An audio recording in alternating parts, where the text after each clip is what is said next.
हिमालयको कुनै दुर्गम उपत्यकाको कल्पना गरौँ त, जहाँ ढुङ्गाले बनेका प्राचीन कलात्मक संरचनाहरू सयौं वर्षदेखि चुपचाप उभिएका छन्। केही मन्दिर जस्ता देखिन्छन्, केही कलात्मक धाराहरू जहाँबाट आज पनि कलकल पानी बगिरहेको छ। यी संरचनाहरूले एउटा हराएको जस्तो लाग्ने तर शक्तिशाली खस सभ्यताको कथा भन्छन्। तर मुख्य प्रश्न के हो भने, यस्तो दुर्गम र कठिन भूगोलमा एउटा सभ्यता कसरी 400 वर्षभन्दा बढी समयसम्म टिक्यो र फस्टायो? यस्तो लाग्छ यसको जवाब तिनै ढुङ्गाहरूमा कुदिएको छ। आज हामी कर्णालीका तिनै ढुङ्गे रहस्यहरू, देवल र मुङ्ग्रा धाराहरूको गहिरो विश्लेषण गर्दैछौँ। एकदमै हाम्रो छलफलको केन्द्रमा हुनेछ कर्णाली, विशेष गरी सिन्जा उपत्यका, जसलाई खस सभ्यताको मुटु र नेपाली भाषाको उद्गम स्थल पनि मानिन्छ। हामीले हेर्ने यी संरचनाहरू, जसलाई देवल र मुङ्ग्रा धारा भनिन्छ, विक्रम सम्वत 1268 देखि 1656 को बीचमा, मतलब खस मल्ल राजाहरूको स्वर्ण युगमा निर्माण भएका हुन्। यी केवल पुराना ढुङ्गाका थुप्राहरू होइनन्, यी त त्यो समयको समाज, प्रविधि र दर्शनका जीवन्त प्रमाण हुन्। त्यसो भए यो ढुङ्गे रहस्यको पत्र केलाएर हेरौँ न त। सबैभन्दा पहिले देवलहरूबाटै सुरु गरौँ न। जब म देवल शब्द सुन्छु, मेरो दिमागमा भगवानको मन्दिरको चित्र आउँछ। तर हामीले हेरेको सामग्रीले त यिनीहरूलाई स्मारक जस्तो भन्छ। के यो ठ्याक्कै मन्दिर होइन? के फरक छ? यो एकदमै राम्रो प्रश्न हो र यहीँबाट खस सभ्यताको विशेषता सुरु हुन्छ। सामान्यतया देवलहरू शिखर शैलीमा बनेका मन्दिर जस्तै देखिन्छन्, तर यिनीहरूको उद्देश्य फरक थियो। यी प्राय कुनै देवतालाई भन्दा पनि कुनै वीर पुरुष, कुलका नायक वा महत्त्वपूर्ण व्यक्तिको स्मृतिमा बनाइन्थे। त्यसैले यिनीहरूलाई स्मृति स्तम्भ भन्नु बढी सान्दर्भिक हुन्छ।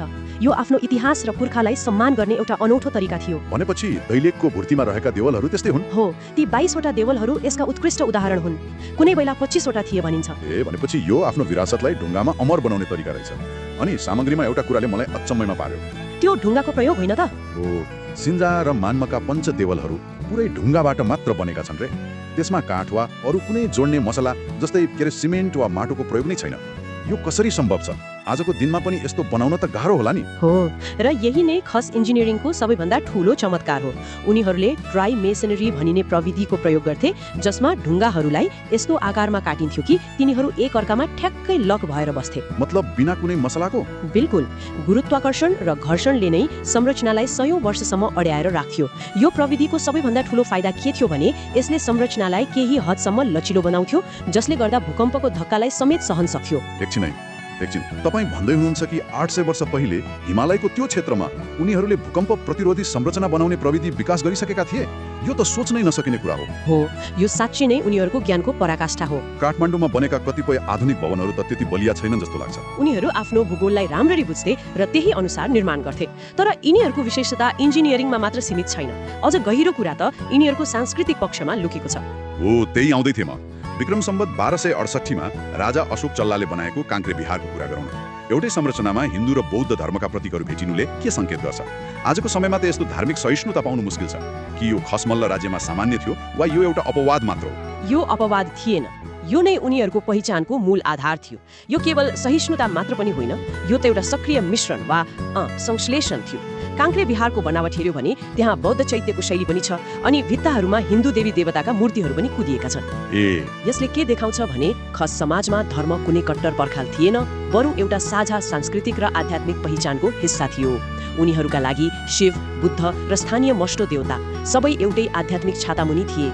यो नै सिन्जा उपत्यकाको सबैभन्दा अनुपम पक्ष हो। वाह, भनेपछि यी देवलहरू केवल ढुङ्गाका स्मारक मात्र होइनन्, यिनीहरू त त्यो समयको समाजको उन्नत इन्जिनियरिङ, पुर्खाप्रतिको सम्मान र एक अद्भुत बहुसांस्कृतिक दर्शनको प्रतीक रहेछन्। बिल्कुल। र जब पुरातत्वविदहरूले सिन्जा उपत्यकामा उत्खनन गरे, उनीहरूले राजदरबार, गुफा र मन्दिरहरूको एउटा पुरै सञ्जाल फेला पारे, जसमा भूमिगत जल आपूर्ति प्रणाली समेत थियो। भूमिगत जल आपूर्ति? हो। यसले के प्रमाणित गर्छ भने यी देवलहरू एक्लै बनाइएका संरचना थिएनन्, बरु एउटा सुनियोजित र विकसित सभ्यताका अङ्ग थिए। एउटा सुनियोजित सभ्यतालाई स्मारक र मन्दिर भन्दा पनि बढी चाहिने कुरा त पानी हो, विशेष गरी पहाडी क्षेत्रमा।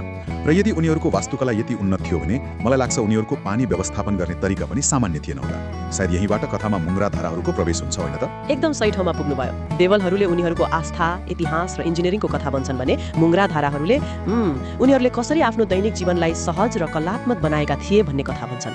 र यी धाराहरू सामान्य ढुङ्गे धाराभन्दा धेरै माथि थिए। त्यसो भए के हुन् त यी मुङ्ग्रा धाराहरू?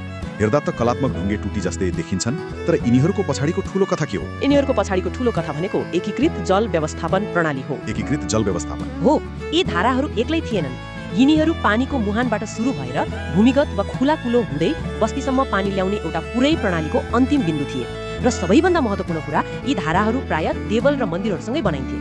यसले पानीलाई केवल पिउनका लागि मात्र नभएर धार्मिक र सांस्कृतिक कार्यका लागि पनि शुद्ध र पवित्र स्रोतको रूपमा स्थापित गर्थ्यो। कस्तो रमाइलो कुरा, भनेपछि पानी भर्ने ठाउँ र पूजा गर्ने ठाउँ एकै ठाउँमा हुन्थ्यो। यसले त समुदायले जोड्ने काम पनि गर्थ्यो होला। हामीलाई केही उदाहरण दिन सक्नुहुन्छ? यी धाराहरू कस्ता देखिन्छन्? अवश्य। दैलेखको नारायण नगरपालिका, कालीकोटको खडाचक्र र जुम्लाको सिन्जामा रहेका गोहामुङ्रा र मुङ्रा दुबेको जस्ता धाराहरू निकै प्रसिद्ध छन्। यिनीहरू केवल पानी आउने टुटी मात्र होइनन्, यिनीहरूमाथि कलात्मक स्तम्भहरू हुन्छन्, विभिन्न जनावर, फूल र देवी देवताका आकृतिहरू कुदिएका हुन्छन्। मुङ्रा भनेको? मुङ्रा शब्दले नै गोही वा मकरको आकृतिलाई जनाउँछ, जुन पानीको प्रतीक हो। कतिपय धाराहरूमा त शिलालेखहरू पनि छन्, जसले त्यो कसले, कहिले र किन बनायो भन्ने जानकारी दिन्छ। ए हो र? हो, तर दुःखको कुरा धेरै जसो शिलालेखहरूको पूर्ण अध्ययन हुन अझै बाँकी छ। देवल र मुङ्रा धारा बीचको सम्बन्धबारे अलिक बढी जान्न मन लाग्यो। के यिनीहरू सँगै हुनु एउटा संयोग मात्र थियो वा यसको पछाडि कुनै गहिरो योजना थियो? यो संयोग हुनै सक्दैन। यो त एउटा उत्कृष्ट अर्बन प्लानिङको नमुना हो। सिन्जामा देवल र गुहामुङ्रा सँगसँगै पाइनुले के देखाउँछ भने खस शासकहरूले आफ्नो बस्ती बसाउँदा स्मारक, धार्मिक स्थल र पानीको स्रोतलाई एकै ठाउँमा राखेर योजना बनाउँथे। मतलब सोच विचार गरेरै बनाएको। एक्ज्याक्टली। देवलहरू आध्यात्मिक केन्द्र थिए भने मुङ्रा धाराहरू त्यसलाई जीवन दिने भौतिक स्रोत थिए। एउटा आत्मा हो भने अर्को शरीर जस्तै। अनि प्रविधि पनि एउटै हो। दुवैमा एउटै प्रविधिको प्रयोग थियो, भूकम्प र कठोर मौसमलाई जित्न सक्ने ढुङ्गाको कला। त्यसैले त आज पनि हामी यी दुवैलाई सँगै देख्न सक्छौँ। र तपाईँले भन्नुभयो कि यी धाराहरूमा भएका शिलालेखहरू अझै पढ्न बाँकी छ। यसको मतलब यी ढुङ्गाहरूले अझै पनि आफ्नो रहस्य लुकाइरहेका छन्। यदि भविष्यमा ती शिलालेखहरू पढ्न सक्यो भने त्यसले खस सभ्यताको बारेमा हाम्रो बुझाइलाई नै बदल्न सक्छ होला है? निसन्देह। ती शिलालेखहरूमा त्यस बेलाका राजाहरूको नाम, समाजका नियमहरू, पानी वितरणको प्रणाली वा कुनै ठूलो ऐतिहासिक घटनाको वर्णन हुन सक्छ। त्यो जानकारीले कर्णालीको इतिहासका धेरै खाली पानाहरू भर्न सक्छ। भनेपछि यी मुङ्रा धाराहरू ऐतिहासिक खजाना पनि हुन्? हो, केवल पानीका स्रोत मात्र होइनन्। त्यसो भए यो सबैलाई एकै ठाउँमा राखेर हेर्दा कर्णाली क्षेत्रमा छरिएर रहेका 120 भन्दा बढी यी देवल र मुङ्रा धाराहरूले समग्रमा के भन्छन्? खस मल्ल राज्यको कस्तो चित्र प्रस्तुत गर्छन् जसले कठोर भूगोलमा पनि दिगो इन्जिनियरिङको विकास गर्यो? अनि समाज? एउटा यस्तो समाज जसले धार्मिक कट्टरता भन्दा सांस्कृतिक सहअस्तित्वलाई अँगाल्यो। र एउटा यस्तो संस्कृति जसले पानी जस्तो आधारभूत आवश्यकतालाई पनि कला र आध्यात्मिकतासँग जोड्यो। छोटकरीमा भन्दा यिनीहरू खस मल्ल राज्यको वैभव, बुद्धि र दर्शनका जीवन्त प्रतीक हुन्। तर यो गौरवशाली इतिहास आज जोखिममा छ, होइन र? सयौं वर्ष प्रकृतिसँग लडेर बचेका यी संरचनाहरू आज के कस्ता आधुनिक चुनौतीहरूको सामना गरिरहेका छन्? हो, चुनौतीहरू निकै गम्भीर छन्। पहिलो त प्राकृतिक क्षय छँदैछ, समयसँगै ढुङ्गाहरू खिइँदै जान्छन्।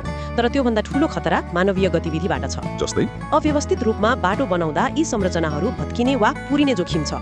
कतिपय ठाउँमा सडक विस्तारले मुङ्रा धाराको भूमिगत पानीको स्रोत नै सुकाइदिएको छ। अनि चेतनाको कमीले गर्दा स्थानीय मानिसहरूले देवलका ढुङ्गाहरू निकालेर आफ्नो घर बनाउन प्रयोग गरेका उदाहरणहरू पनि छन्। यो त एकदमै दुःखको कुरा हो। पर्यटन विकासको कुरा पनि छ। कर्णाली पर्यटन गुरु योजनाले यिनीहरूलाई सांस्कृतिक सर्किटको रूपमा विकास गर्ने लक्ष्य राखेको छ।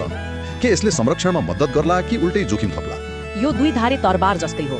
यदि पर्यटनलाई सही तरिकाले दिगो रूपमा व्यवस्थापन गरियो भने यसले संरक्षणमा ठूलो मद्दत गर्न सक्छ। जब स्थानीय समुदायले यी सम्पदाका कारण आर्थिक लाभ देख्न थाल्छन्, उनीहरू आफै यसको संरक्षणमा जुट्छन्। युनेस्कोको प्रयासले पनि केही फरक पार्ला कि? अवश्य। युनेस्कोले सिन्जा उपत्यकालाई विश्व सम्पदा सूचीमा राख्न गरेको प्रयासले पनि अन्तर्राष्ट्रिय ध्यान खिचेको छ। तर यदि पर्यटन अनियन्त्रित भयो भने यसले यी नाजुक संरचनाहरूमाथि थप दबाव सिर्जना गर्नेछ। भनेपछि सबैभन्दा महत्त्वपूर्ण कुरा के हो त? सबैभन्दा महत्त्वपूर्ण कुरा स्थानीय समुदायमा आफ्नो सम्पदाप्रतिको अपनत्व जगाउनु हो।